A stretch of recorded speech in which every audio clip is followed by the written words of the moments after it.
Hola, ¿qué tal compañeras, compañeros? Un gusto saludarles una vez más.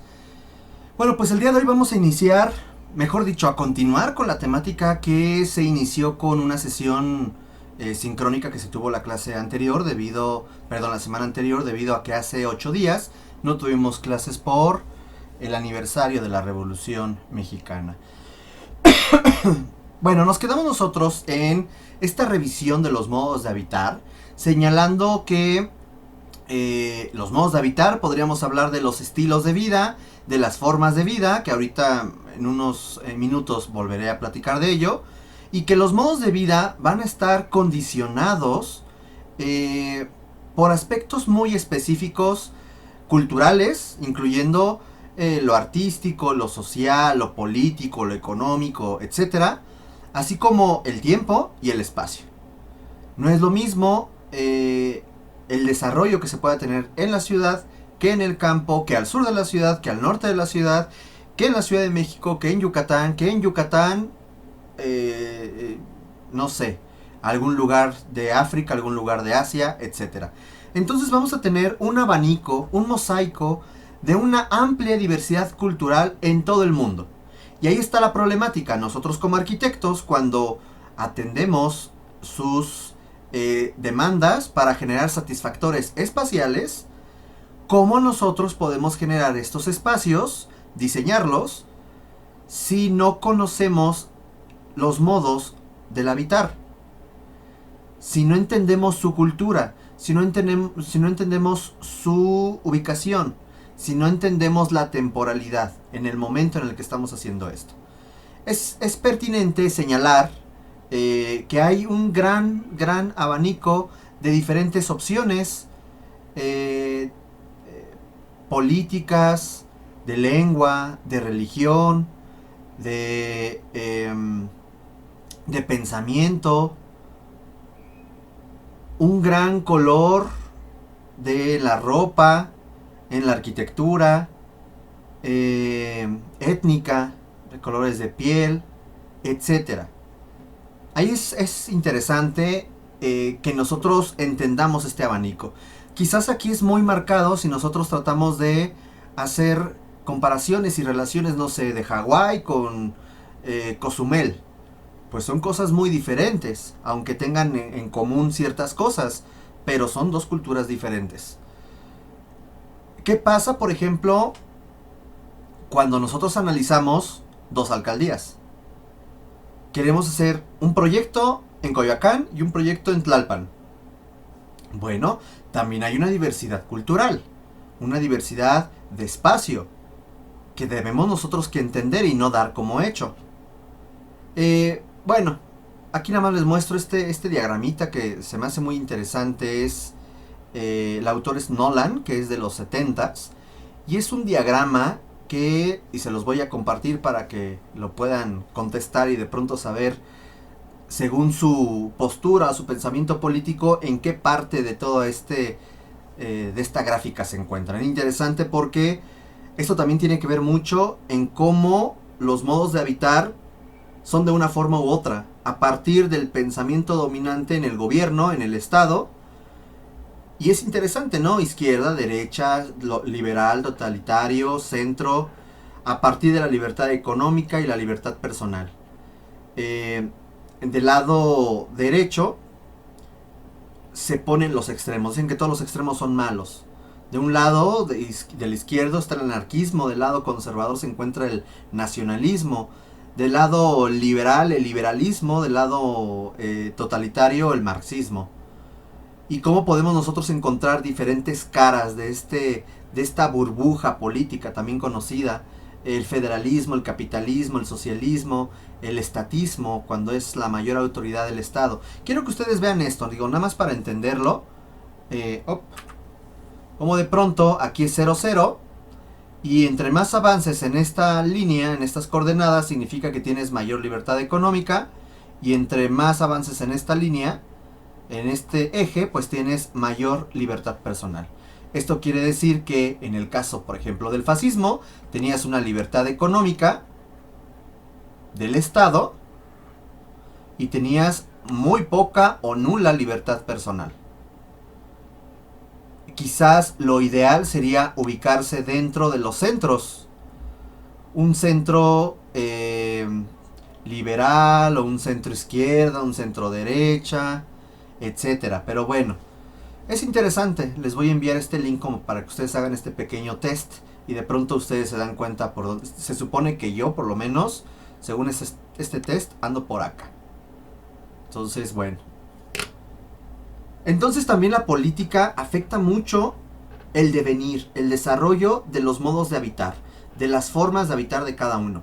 No es lo mismo desarrollarse bajo un gobierno fascista a un gobierno neoliberalista o a un gobierno socialista de Estado o encontrarse en un punto centro, etcétera. O sea, es importante también conocer este tipo de aspectos. Aquí es importante hacer una primera diferenciación. El occidentalismo. El occidentalismo, lo que se entiende como el occidente, ha tenido diferentes etapas. Comenzamos con la antigüedad cuando Grecia y Roma generó las bases del occidentalismo. La filosofía, su cosmovisión, el desarrollo científico, etcétera, etcétera, etcétera. Prácticamente base del occidentalismo es todo lo desarrollado en Grecia y Roma. Tenemos una segunda etapa que es el desarrollo medieval. Si se fijan, nos estamos centrando primero aquí, luego nos estamos centrando aquí, que es Europa, el medievo, con el desarrollo del cristianismo. Nos guste o no, finalmente la religión cristiana configuró en lo que es el día de hoy el occidentalismo. Tenemos una tercera etapa entre el siglo XIV, siglo XVIII, teniendo focos lo que sería Italia, España, Francia, Gran Bretaña, Portugal, con tres hechos importantes: el humanismo, el renacimiento y esta época de descubrimientos, que es la primera fase o la primera etapa del colonialismo y esta primera cara del capitalismo llamado mercantilismo. Todo esto se va juntando con el cristianismo, se va juntando con las bases de Grecia y Roma, y se va generando un cultivo, ¿no? Una semilla que al momento de que con las exploraciones y la conquista de otros territorios, pues comienzan a expandir este pensamiento occidental. Evidentemente ustedes sabrán que lo que es Europa pues se extiende a toda América durante el siglo XVI, XV, XVI.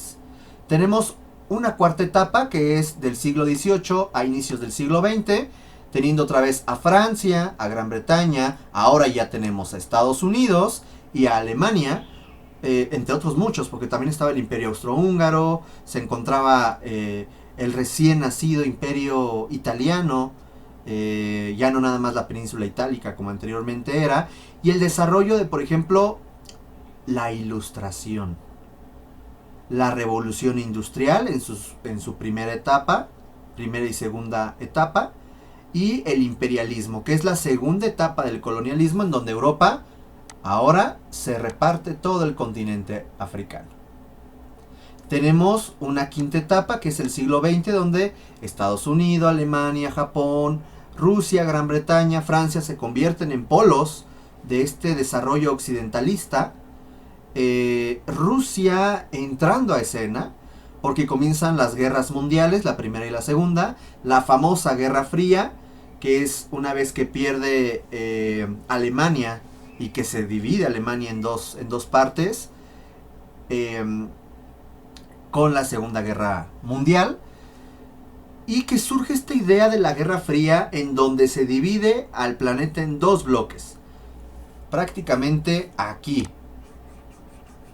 Todos los comunistas de este lado, todos los capitalistas de este lado. Entonces los capitalistas por lo general son los occidentales y los comunistas eran los orientales. ¿Así? Y los demás países los demás países ubicados en Latinoamérica, el resto de Asia, las islitas del Pacífico y África, pues serán conocidos como el tercer mundo. El primer mundo, los capitalistas; segundo mundo, los comunistas; tercer mundo, los de en vía de desarrollo, que era pues el resto del mundo. Esa imagen ya no existe, ya no. A veces decimos, es que somos tercermundistas. pues, en los 80s. Hoy en día ya no se habla del tercer mundo. Hoy en día, finales del siglo XX, XXI, se habla pues ya de que después de que cae el muro de Berlín, pues la misma Rusia comenzó a occidentalizarse y también ya es parte de esta visión occidentalista. Podemos ver nosotros en color azul los países considerados netamente occidentales, Latinoamérica, Rusia y la parte oriental de Europa como países occidentalizados, y unos que hoy en día se encuentran en vías de, como, y yo no podría decir en vías de, yo podría decir totalmente ya occidentalizados, como es Japón, Corea, parte de China, parte de la India, evidentemente Emiratos Árabes Unidos con Dubái, Israel, lo que sería Sudáfrica. Son países que están en un proceso de occidentalismo, en donde ya hoy en día el neoliberalismo, la globalización y el consumismo se vuelven un elemento común de estos países. Entonces es importante que nosotros partamos de esto, porque la revisión que vamos a realizar, las clases subsecuentes sobre el habitar, será del mundo occidental. Sin embargo, el día de hoy platicaremos, por ejemplo, de qué onda con África.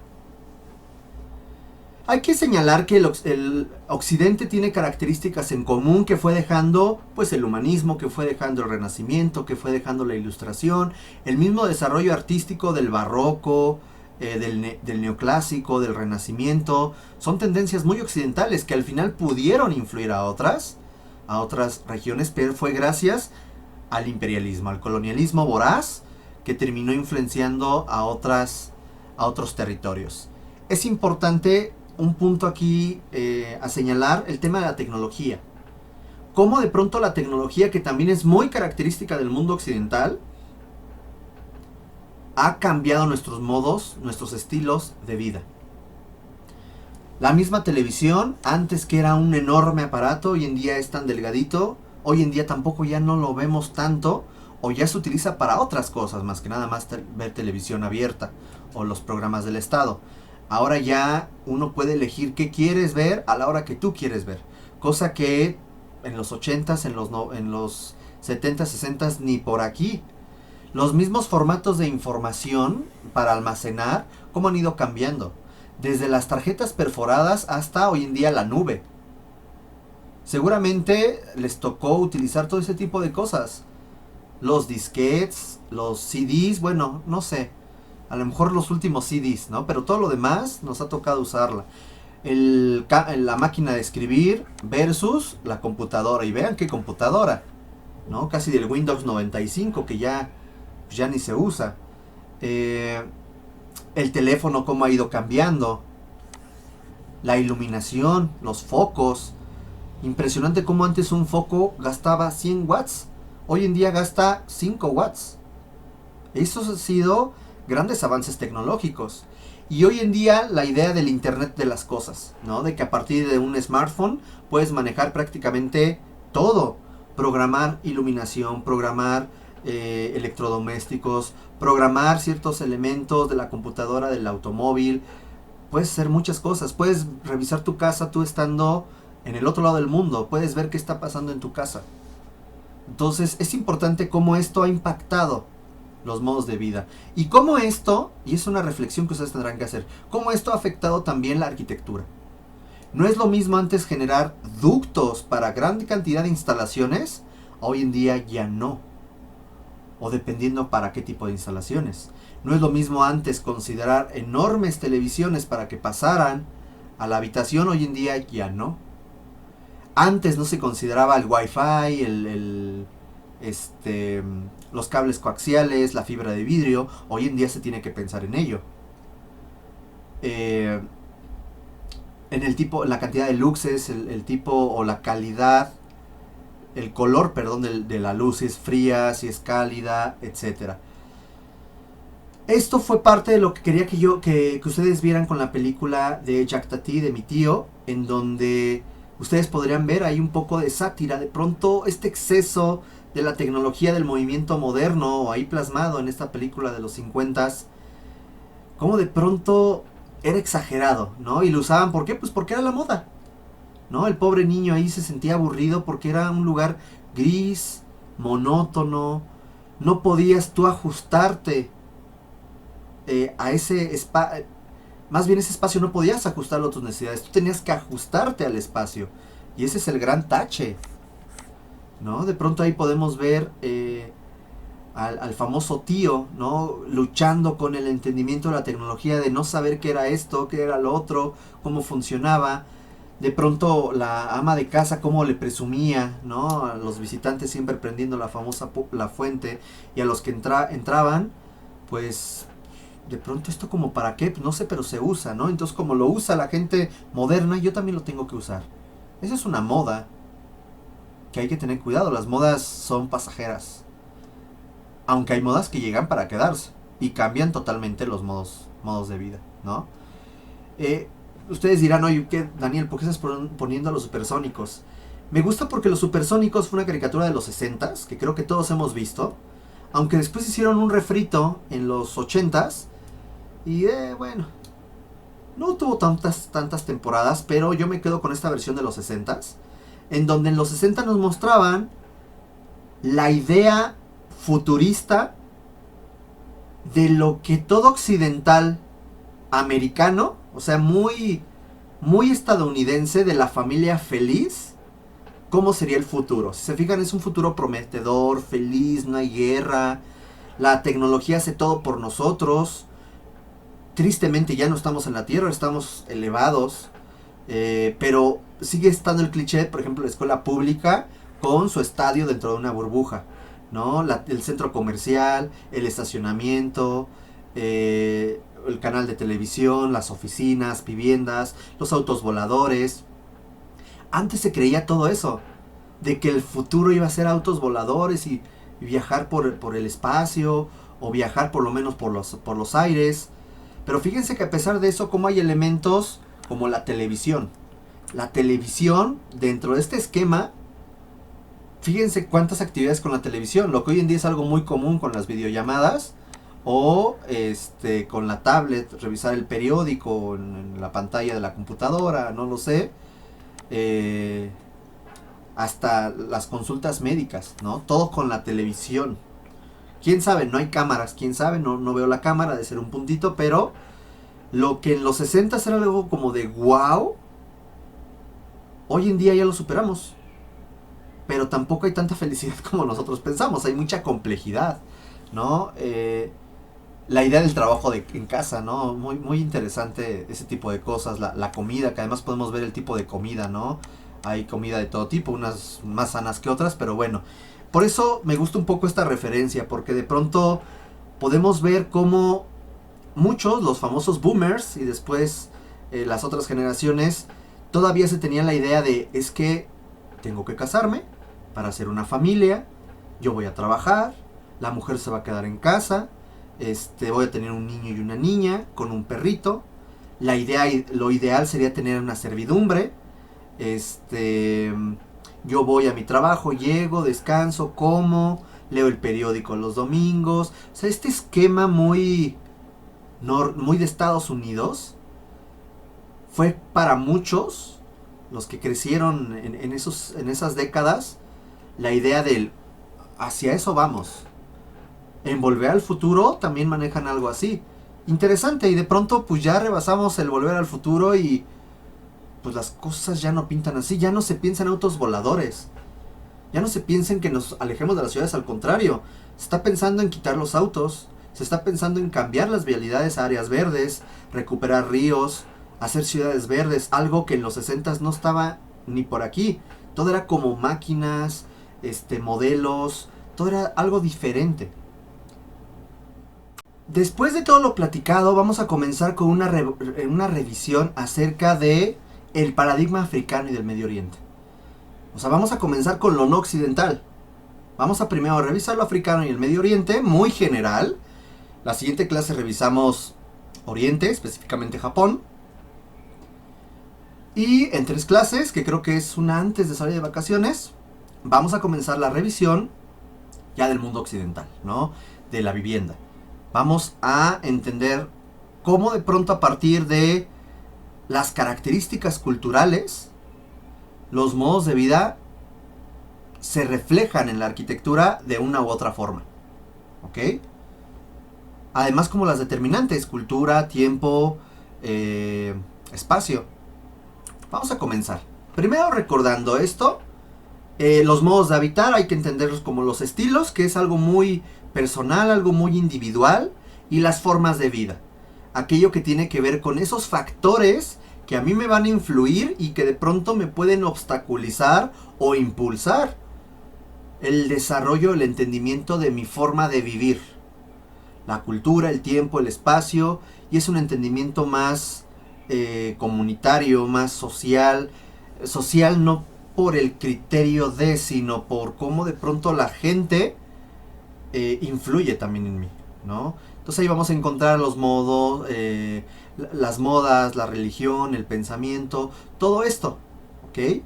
Independiente, yo puedo estar dentro de una cultura católica, dentro de una familia católica, y yo de pronto la oveja negra y digo, yo no soy católico, yo quiero ser musulmán. Ah, bueno, esa es decisión tuya. Aunque vamos a ver qué tan fácil será para ti desarrollarte en un mundo de una religión islámica sin tener a una comunidad islámica o tener un desarrollo islámico en tu colonia o en tu familia o en tu ciudad, ¿no? Saben que en la Ciudad de México, por ejemplo, no hay una mezquita. Hay centros islámicos, pero no hay una mezquita. Entonces, hacia eso vamos. O sea, yo puedo decir, yo quiero usar falda, pero de pronto vivo dentro de un esquema social en donde, oye, pero ¿cómo vas a usar falda? ¿Me explico? No me importa que me critiquen, yo voy a usar falda. Yo me voy a rapar. Ya necesito cortarme el cabello, ya estoy muy melenudo. Me voy a rapar. Es más, si no me corto el cabello, no pasa nada. Pero ya es algo que de pronto digo, ya no me siento cómodo, tengo que cortarme el cabello. O de pronto me dejo una trenza y me la pinto color, no sé, uva. No pasa nada, no hay ningún reglamento que me diga, no, no puedes pintarte tu cabello color uva. No lo hay. Eso ya es mi estilo. Aunque a lo mejor hay ciertos aspectos en donde no, pues es que no quiero que mis vecinos me vean con la cola de cabello pintado de color uva, no lo sé, etcétera. Es lo que quiero que entiendan, cómo la arquitectura de pronto puede o debe de relacionarse con estos modos de habitar. Vamos a hacer la revisión de este paradigma africano. Primero ubicarnos, África, todos conocen dónde se encuentra este continente. Podemos encontrar que hay 5 regiones en África. Una región del norte, que se le llama la África septentrional. Una África occidental. Una África central. Una África oriental. Y una África meridional. ¿Ok? Y cada una de estas regiones de África tienen características diferentes respecto al clima, respecto a algunos elementos culturales, pero específicamente esta división se hizo más por una división geográfica, más que por aspectos culturales o climáticos específicos. Nosotros podemos ver aquí en este mapa de los climas cálidos como la parte norte, lo que es el Sahara, pues es prácticamente un clima desértico. Sin contar el río Nilo, que sabemos que el río Nilo es muy fértil en sus márgenes. Tenemos esta parte central, que es un clima tropical húmedo, muy húmedo. ¿Ok? Entonces prácticamente África o es desierto o es selva. Punto. Además, África en el siglo XIX tuvo una transformación importante por el periodo del imperialismo. Recordarán ustedes que a partir de esta búsqueda de recursos que exige la revolución industrial, la primera y la segunda etapa de la revolución industrial, los países europeos con este afán de supremacía buscaban extenderse y repartirse a toda África. Entonces gran parte fue de Francia y gran parte fue de Gran Bretaña. Y de pronto había por ahí algo de Bélgica, algo de Portugal, de Alemania, de Italia, de España, pero los dos grandes países, Gran Bretaña y Francia, pues los dos grandes países del siglo XIX en cuanto a focos culturales. Eh, Todo esto va a generar también una segregación cultural. Eh, Comúnmente cuando hablamos de África pensamos que todos están vestidos o medio vestidos, haciendo rituales o haciendo, brincando. Eso es un cliché muy racista que se ha desarrollado en Occidente. Con esta idea de la supremacía eurocentrista de que de pronto, en África no hay nada, todos están brincoteando y viviendo en la tierra. No, no es cierto. Hay ciudades, digo, como Nairobi en Kenia, Johannesburgo en Sudáfrica, el mismo Cairo en Egipto, que son ciudades de las más importantes y más pobladas en África, que también tienen sus guetos o sus cinturones de miseria. Nairobi, vean las afueras de Nairobi. Vean las afueras de Johannesburgo. Vean las afueras o los suburbios del Cairo. O sea, vean cómo también tienen problemas muy, pues, de lo que pasa en Occidente. Porque de alguna forma, pues ellos fueron eh, sometidos en el siglo XIX y hasta gran parte del siglo XX por los europeos, dejando sus influencias, sus modos de vida, sus vicios y también sus aspectos positivos, ¿no? Y cómo de pronto el cambio racial, el cambio cultural, hay diferentes tipos de África adentro y hay un montón de tribus africanas. Hay una diferencia también por el clima, la parte norte hacia donde está Argelia, donde está Túnez, donde está Marruecos, Egipto, Libia. Es una onda más desértica, algo un poco más del mundo islámico, más del mundo con una influencia más árabe. El centro es, pues, la gente es de piel más oscura y el clima es totalmente diferente. Y al sur vemos curiosamente gente de color de piel más clara, debido a la gran influencia de Gran Bretaña en lo que fue Sudáfrica. En fin, es un mosaico. ¿Y qué pasa? También existe en África mucha desigualdad, mucha pobreza, mucha carencia. Vean, estas son imágenes de Yené, de Mali. Mali fue un gran imperio islámico que construyeron grandes obras en tierra y hoy en día pues viven así. Gente que convive entre la basura, entre los animales. Hay muchas Áfricas. También esto lo hay en América, también lo hay en Asia, ¿no? Lamentablemente también son consecuencias de diferentes pensamientos, de políticas, etcétera. Pero vamos hacia el paradigma. ¿Qué pasa? Esto es la llamada arquitectura vernácula. La arquitectura vernácula se va a referir a aquella arquitectura realizada por la gente sin un asesoramiento técnico de un especialista, de una escuela de arquitectura y de ingenieros. Es arquitectura que se fue haciendo por ensayo y error, por una experiencia empírica. Esta es la arquitectura que concentra una gran cantidad de sistemas constructivos tradicionales, por lo general con elementos de la zona, tierra, adobes, ladrillos cuando los comienzan a hornear, paja, pieles, que empiezan de pronto a generar un arraigo y una identidad con estos lugares y comienzan a identificarlos, poniéndoles pintura, poniéndoles ciertos elementos que generen comunidad, etcétera, que en breve vamos a continuar en la siguiente parte de la clase.